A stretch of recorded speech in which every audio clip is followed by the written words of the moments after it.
আমার নাম শামসুল রহমান খান। পেশেন্টের নাম হলো মীরা নাকজি ভাই চুরাসামা। পেশেন্ট আমার ওয়াইফ। পেশেন্টের এজ 47 ইয়ার্স। আমরা আসাম থেকে আসছি।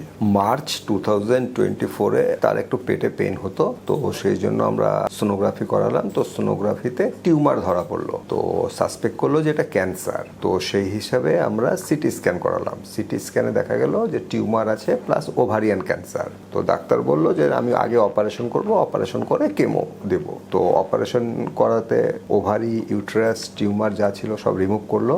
আর এই অপারেশনটা আমরা করেছিলাম গুয়াহাটিতে। অপারেশন সাকসেস হয়েছিল। তারপর সেই হিসাবে আফটার 21 ডেজ কেমো স্টার্ট করে।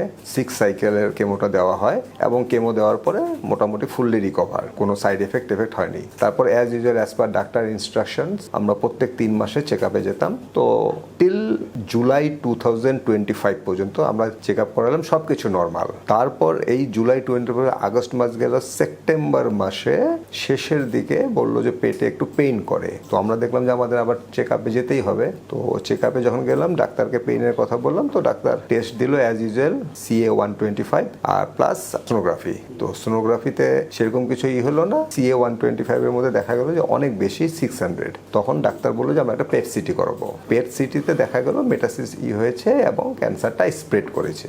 তারপর ওই ডাক্তার আমাকে বললো, আরেকজনের কথা কনসাল্ট করলাম, করার পরে উনি বলল যে ক্যান্সার তো স্প্রেড করেছে, তার জন্য কেমো দিতে হবে, প্রয়োজন পড়লে সিস্টেমেটিক থেরাপিও করতে হবে। সেই হিসাবে গত মাসের 22 তারিখে আমরা ফার্স্ট কেমোটা দিয়েছি। তো ফার্স্ট কেমো দেওয়ার পর এখন পেশেন্টের অ্যাজ ইউজুয়াল যেটা হয়, একটু উইকনেস থাকে। তারপর এখন মোটামুটি কেমোর পরে যতটুকু হয় একটু ওয়েট লস, একটু হেলথ ডিটোরেট করে, সেই হিসাবে আছে। তো তখন আমরা অনেক কিছু দেখলাম যে আয়ুর্বেদে অনেক কিছু ইমপ্রুভ করে। রোগটাকে তো নির্মূল করা যায় না, কিন্তু কন্ট্রোল করা যায়। সেই হিসাবে আপনাদের এইটা দেখে আমি কথা বলে আমি আসাম থেকে আসছি যে এখানে যদি ভালো সাজেশন, ভালো অ্যাডভাইস, মেডিসিন পাওয়া যায় তাহলে সেটা আমরা ইউজ